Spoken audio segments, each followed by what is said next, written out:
Ganyan yung ating mga manok ba, mga katambayan pag umuulan. Yung iba nagpapabasa. Sakit sa ulo ito talaga. Pero mabuti na lang yung karamihan ay ay nagpapasilong. Dito sa kabila ganoon rin po. Yan. Gustong gusto nila magpaulan talaga. Yung ibang pabo natin papasilong na po. Yan, nag-collapse na naman yung isa nating dahil sa ulan. Yung isang natin, dalawa pala. So, kailangan natin ayusin yung net. So yan yung manok natin. Hilig na hilig magpaulan. Pag nagkataon mahina dito yung mahina yung resistensya, sigurado naman ito. Sisipunin na naman. Hilig na hilig na magpaulan.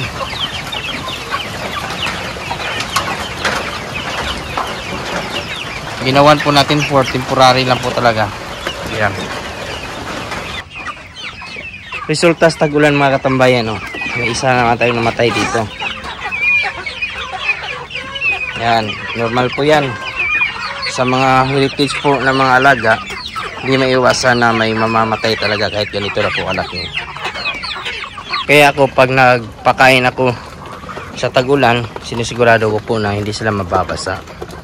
Ginawan po natin ng kunting paraan para hindi sila mabasa. Nilagay natin sa pabahay para makakain sila ng maayos.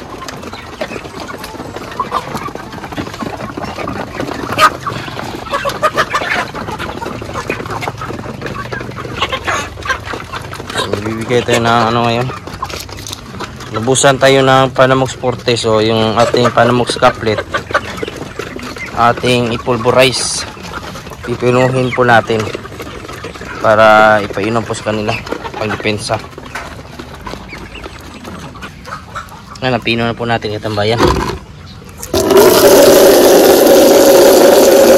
Sakto po yung ating Panamox Caplet na dugmok, pinino, pulverize para mapainom po natin sa kanila. Hindi natin kaya na isa-isa na painom yung Panamox Caplet, kaya gano'n na lang po yung ating ginawa. Kung ano po yung available, gagawa natin ang paraan para mainom po nila, magkaroon ng depensa. Yan, mga manok nagpapaulan. So may sipon. So gagamutin po natin ito. Sa dami ng malunggay sa ating manukan katambayan, maaari po talaga natin itong gamitin pang halo po sa kanilang pagkain. Ito, ginagawa ko po itong high protein. So kung inyong pagkain po ay tahok o corn bran, rice bran, tamang-tama po ito na ihalo. Ang kakulangan po ng isang tahok or corn bran ay mapupunan po ng ating malunggay po.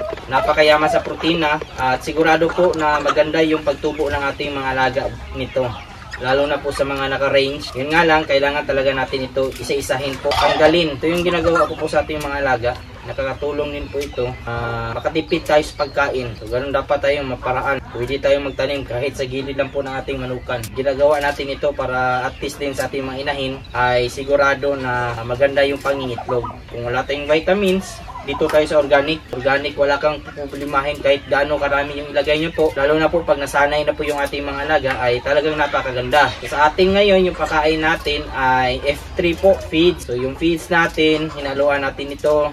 Pinabasa ko po para sa ganun yung malunggay natin ay masanay din po sila, lalo na po sa mga baguhan na manok na hindi pa po masyadong kumakain ito. So napakaganda isama sa feeds. Habang tumatagal na nakakain na ito ay hindi na po bago sa kanilang katawan. Kahit ibigay na po natin yung buo nito, isabit, ay magiging sanay na sila. Hindi na sila mamimili. So ganun dapat yung pagtitrain sa mga manok po natin sa range. Dati po yung ating mga native nito sa ating dating manukan, talagang napakalakas kumain ito. Yan yung kagandahan po sa malunggay. Hindi ka na bibili ng high protein na mga vitamins. Ang iyo lang ay hagpatin na lang. Kunin isa-isa. Pag may time ako, ito yung ginagawa natin sa ating mga alaga. Parang chinachop natin yung malunggay. Kahit mapuno ang ating balde mga katambayan, wala talagang problema. Pwede nga natin ito i-chop o i-giling. Yun nga lang, wala tayong machine. Yung iba natin mga kaibigan, ginagawang ginigiling para maganda yung pagkakahalo sa feeds.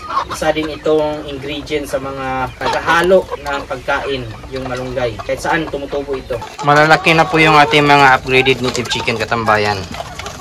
Ayan, may mga Turkin o naked neck, mga cross.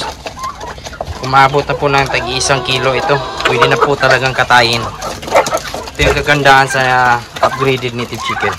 Yung pinakain nga lang natin dito, yung ating pellets. Hindi na natin hinaluan po ng ating ginawang yung malunggay. At kung sa ganitong panahon po na ulan init, ngayong hapon ay gumanda naman yung panahon, naging mainit. Baka mamayang gabi umulan na naman po. Kung yung ating mga manok lang po talaga ay sanay kumain po sa mais, crack corn o yung buo na mais, talagang napakaganda nito para sa ganitong panahon. Kasi yung mais naman po mainit po sa kanyang katawan.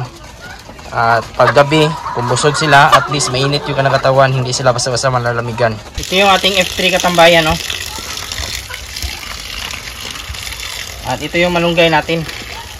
Para ka na rin po naglagay po nito ng dagdag vitamins, high protein sa ating pagkain. Siguruhin lang po na mas madami yung tubig kasi i-absorb ng feeds yung tubig dito. Kailangan talaga i-shake ng haluin ng mabuti para dumikit din po sa feeds. Ganun kasimple po, nakakatulong talaga ito. Kita nyo naman mga katambayan, no? Yung mga malunggay na hinalo natin, maubos yan maya maya. Masama nilang makain, ma-digest. Isa kinakain na. Yan, wala nang pinipili ito pag nasanay. Tingnan nyo malunggay, ubos. Mas nakakatipid kasi tayo pag binasa. Lulubo yung yung pagkain, bibigat. So mabubusog sila agad. At ang kagandahan naman po, hindi naman po nababawasan kasi nga ay yung pagkain nga natin ay may halong malunggay, high protein. O yan, kita nyo po, kinakain na po talaga nila. Galing. So makakatipid ka sa papamagitan nito ng vitamins at high protein.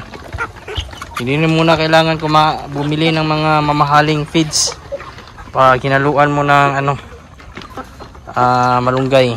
Tingnan nyo katambayan, 5. Ubos lahat yung binigay natin. Pati yung malunggay na hinalo.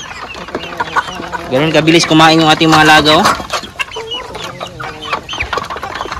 Mas maganda nga kung mas marami yung malunggay. Ang kaso nga lang ay kailangan mo ng mataas na oras kasi kailangan mo ihagpat o kunin lahat sa isa. Yung iba nating habard ang lalaki na po nila. Kahit isang balde nito kukulangin pa. Basta ganito na karami yung ating mga laga. Walang natira, ubos.